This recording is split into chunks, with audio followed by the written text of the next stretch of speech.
ladies and gentlemen, that's another goal for Calicut FC. And the goal has been scored by jersey number 19.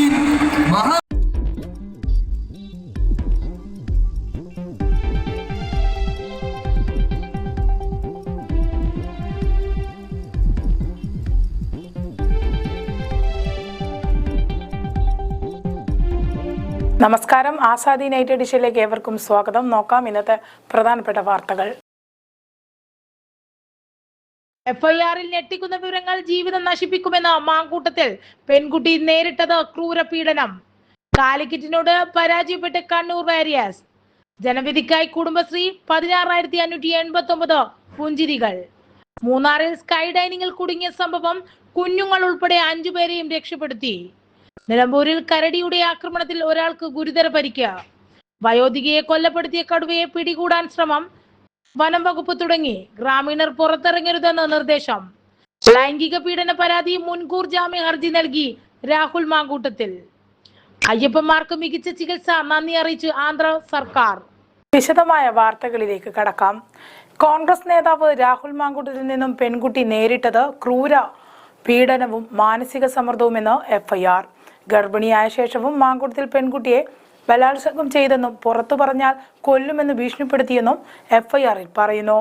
പെൺകുട്ടിയുടെ നഗ്നദൃശ്യം mobile ഫോണിൽ പകർത്തുകയും ഇത് കാണിച്ച് ഭീഷണിപ്പെടുത്തുകയും ചെയ്തു. തുടർന്ന് 3 സ്ഥലങ്ങളിൽ വെച്ച് മാങ്കൂട്ടത്തിൽ ബലാത്സംഗം ചെയ്തെന്നും എഫ്ഐആറിൽ പറയുന്നു. ഈ വർഷം മാർച്ച് 4 അതിജീവിതയുടെ തൃക്കണ്ണാപുരത്തെ ഫ്ളാറ്റിൽ വെച്ച് ലൈംഗിക ബന്ധത്തിൽ ഏർപ്പെട്ടു. മാർച്ച് 17 പെൺകുട്ടിയെ ഭീഷണിപ്പെടുത്തുകയും സമ്മതമില്ലാതെയും മാങ്കൂട്ടത്തിൽ നഗ്ന വീഡിയോ ചിത്രീകരിക്കുകയും ചെയ്തു. പിന്നീട് പെൺകുട്ടി ഗർഭിണിയായെന്ന് അറിഞ്ഞ ശേഷം ഏപ്രിൽ 22 തൃക്കണ്ണാപുരത്തെ ഫ്ളാറ്റിൽ വെച്ചും മെയ് അവസാന ആഴ്ചയിലെ 2 ദിവസം മാങ്കൂട്ടത്തിലിന്റെ പാലക്കാടുള്ള ഫ്ളാറ്റിൽ വെച്ചും ബലാത്സംഗം ചെയ്തു.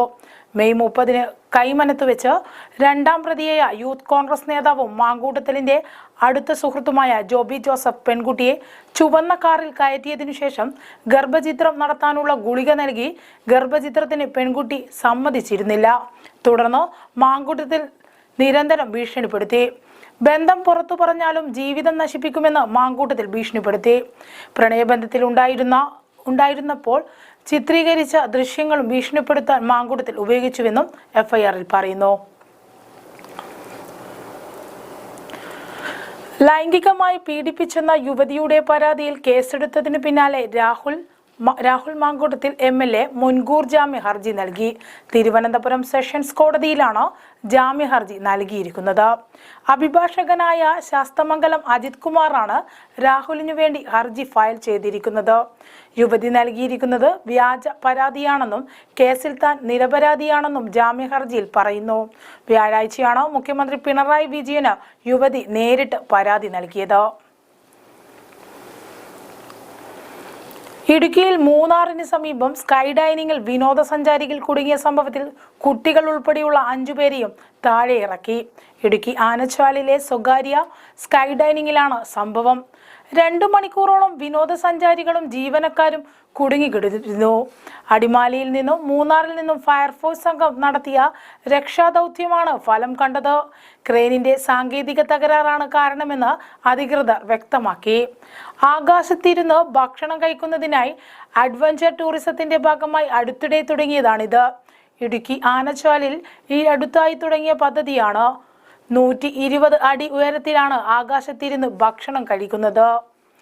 അരമണിക്കൂറിലേറെ സമയമാണ് അവിടെ ചിലവിടുക. ഒരേ സമയം 15 പേർക്ക് ഇരിക്കാനുള്ള സൗകര്യമാണ് ഇതിലുള്ളത്. ആകാശ കാഴ്ച ആസ്വദിക്കാനുള്ള സൗകര്യത്തോടെയാണ് പദ്ധതി. ഇത് ക്രെയിൻ ഉപയോഗിച്ച് ഉയർത്തുന്നതാണ് രീതി.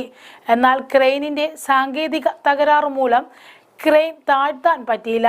ഇവരെ വടം വെച്ച് പുറത്തെത്തിക്കാനുള്ള നീക്കവും നടന്നിരുന്നു. റോപ്പും സീറ്റ് ബെൽറ്റും ഉൾപ്പെടെയുള്ള സുരക്ഷാ സൗകര്യങ്ങൾ ഉള്ളതിനാൽ അപകട സാധ്യത കുറവായിരുന്നെങ്കിലും കുട്ടി ഉൾപ്പെടെയുള്ള സങ്കടത്തിലുണ്ടായതാണ് ആശയ ഉണർത്തിയത്.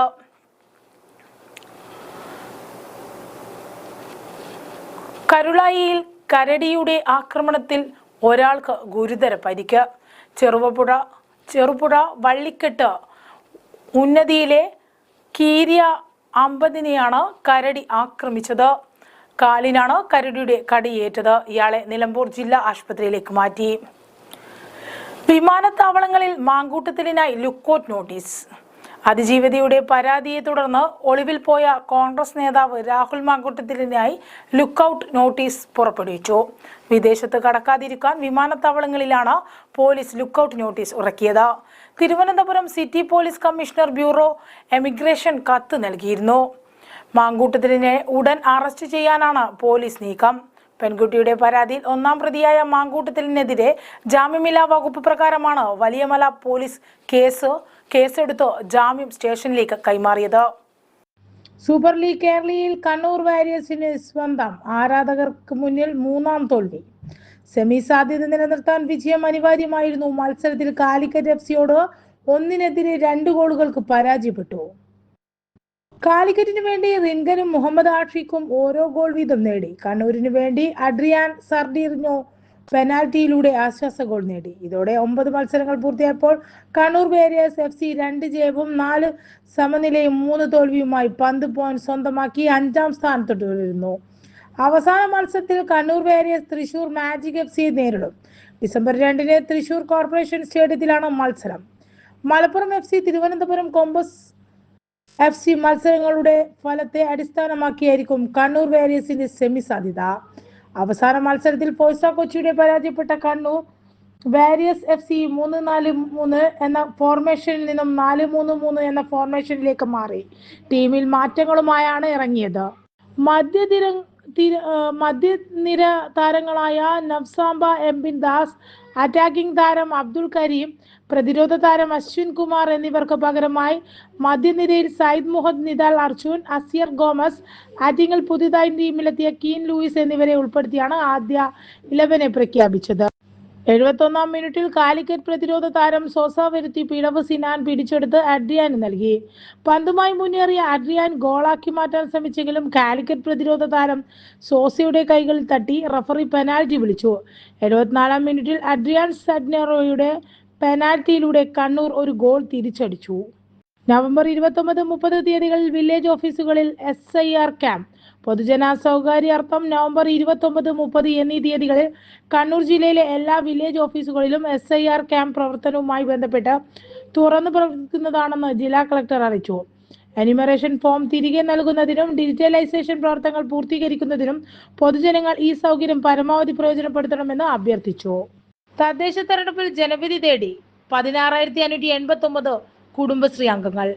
ഇതിൽ 16,547 പേർ കുടുംബശ്രീ ത്രിതല സംവിധാനത്തിൽപ്പെട്ടവരും 132 പേർ യുവതലമുറയുടെ കൂട്ടായ്മയായ ഓക്സിലറി ഗ്രൂപ്പ് അംഗങ്ങളുമാണ്. അട്ടപ്പാടി ട്രൈബൽ മേഖലയിലെ സ്പെഷ്യൽ പ്രൊജക്ടിലെ 35 പേരും മത്സരിക്കുന്നു. ജനവിധി തേടുന്നവരിൽ 227 പേർ CDS ചെയർപേഴ്സൺമാരും 1985 പേർ CDSE അംഗങ്ങളും 12,347 പേർ അയൽക്കൂട്ട അംഗങ്ങളുമാണ്. അട്ടപ്പാടി സ്പെഷ്യൽ പ്രൊജക്ടിൽ നിന്നും മത്സരിക്കുന്നവരിൽ 2 പേർ പഞ്ചായത്ത് സമിതി ചെയർപേഴ്സൺമാരും 9 പേർ അയൽക്കൂട്ടം അംഗങ്ങളുമാണ്. ജനങ്ങളുമായി ഏറെ ആഴത്തിൽ ബന്ധമുള്ളവരാണ് കുടുംബശ്രീ അംഗങ്ങൾ. ആലപ്പുഴ ജില്ലയിൽ നിന്നാണ് ഏറ്റവും കൂടുതൽ പേർ മത്സരിക്കുന്നത്, 1735 പേർ. തിരുവനന്തപുരം ജില്ലയിൽ 1648 പേരും കോഴിക്കോട് ജില്ലയിൽ 1584 പേരും മത്സരിക്കുന്നു. ഏറ്റവും കുറവ് പേർ മത്സരിക്കുന്നത് ഇടുക്കി ജില്ലയിലാണ്, 269 പേർ. തദ്ദേശ ഭരണ സ്ഥാപന തെരഞ്ഞെടുപ്പിൽ മത്സരിക്കുന്നവരിൽ പകുതിയോളം പേർ ന്യൂജനാണ്. ആ പരിഗണനയാണ് ഓക്സിലറി ഗ്രൂപ്പ് അംഗങ്ങൾക്ക് ലഭിച്ചത്. 18-40 വയസ്സിനിടയിൽ പ്രായമുള്ള യുവതികളാണ് ഓക്സിലറി ഗ്രൂപ്പിലുള്ളത്. ആന്ധ്ര സ്വദേശികളായ ശബരിമല തീർത്ഥാടകർക്ക് മികച്ച ചികിത്സ ഒരുക്കിയതിന് നന്ദി അറിയിച്ചു ആന്ധ്രാപ്രദേശ് സർക്കാർ. സമയബന്ധിതമായി മികച്ച ചികിത്സ ഉറപ്പാക്കിയതിന് ആരോഗ്യമന്ത്രി വീണ ജോർജ്, കേരള പോലീസ് എന്നിവർക്കാണ് നന്ദി അറിയിച്ചത്. ഈ മാസം 25-ന് കിഴക്കൻ ഗോദാവരി ജില്ലയിൽ നിന്നുമുള്ള 4 അയ്യപ്പ ഭക്തർ സഞ്ചരിച്ചിരുന്ന വാഹനം തിരുവനന്തപുരം ചന്തവിളയിൽ വെച്ച് അപകടത്തിൽപ്പെട്ടിരുന്നു. 4 പേർക്ക് പരിക്കേറ്റു. പോലീസ് ഉടൻ തന്നെ സ്ഥലത്തെത്തി പരിക്കേറ്റവരെ തിരുവനന്തപുരം മെഡിക്കൽ കോളേജിൽ എത്തിച്ചു. സംഭവം ശ്രദ്ധയിൽപ്പെട്ടതിനെ തുടർന്ന് ആരോഗ്യമന്ത്രി വിദഗ്ധ പരിചരണം ഉറപ്പാക്കാൻ മെഡിക്കൽ കോളേജ് സൂപ്രണ്ടിന് നിർദ്ദേശം നൽകി.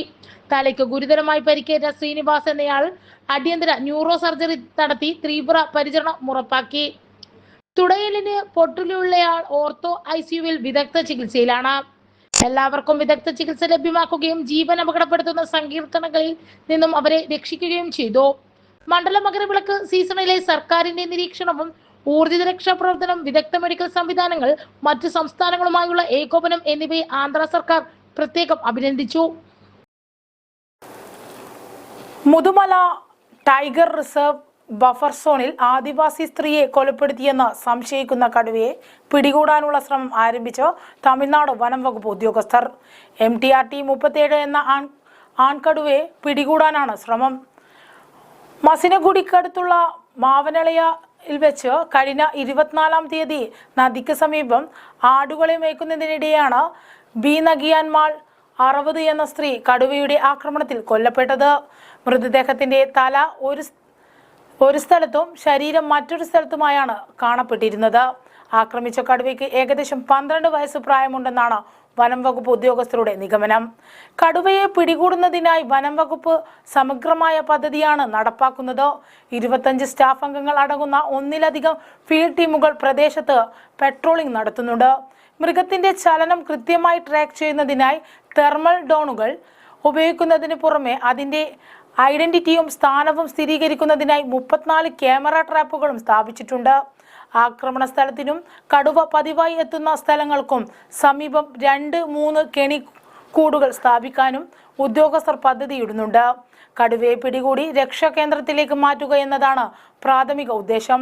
തദ്ദേശവാസികൾക്ക് കൂടുതൽ ദോഷം സംഭവിക്കുന്നത് തടയുക എന്ന ലക്ഷ്യത്തോടെയാണ് വനം വകുപ്പിന്റെ തുടർ പ്രവർത്തനങ്ങൾ. സമീപ വില്ലേജുകളിലെ സ്കൂൾ കുട്ടികളെ സ്കൂളിലേക്ക് കൊണ്ടുവരുന്നതിനും വനം വകുപ്പ് പ്രത്യേകം വാഹനങ്ങൾ ക്രമീകരിച്ചിട്ടുണ്ട്. രാത്രി അത്യാവശ്യത്തിനല്ലാതെ ഗ്രാമീണർ പുറത്തിറങ്ങുന്നതിന് വിലക്കുണ്ട്. അഥവാ അത്യാവശ്യമുണ്ടെങ്കിൽ വനം വകുപ്പിനെ വിവരമറിയിക്കുന്നതിനനുസരിച്ച് വനം വകുപ്പ് വാഹനങ്ങൾ ക്രമീകരിക്കുകയും പ്രത്യേകം പെട്രോളിംഗ് ഏർപ്പെടുത്തുകയും ചെയ്യും. ഇതോടെ ഇന്നത്തെ ആസാദി വാർത്തകൾ ഇവിടെ സമാപിക്കുകയാണ്. അടുത്ത വാർത്താ ബുള്ളറ്റിൻ നാളെ രാത്രി. നാളെ വീണ്ടും കാണാം. നന്ദി, നമസ്കാരം.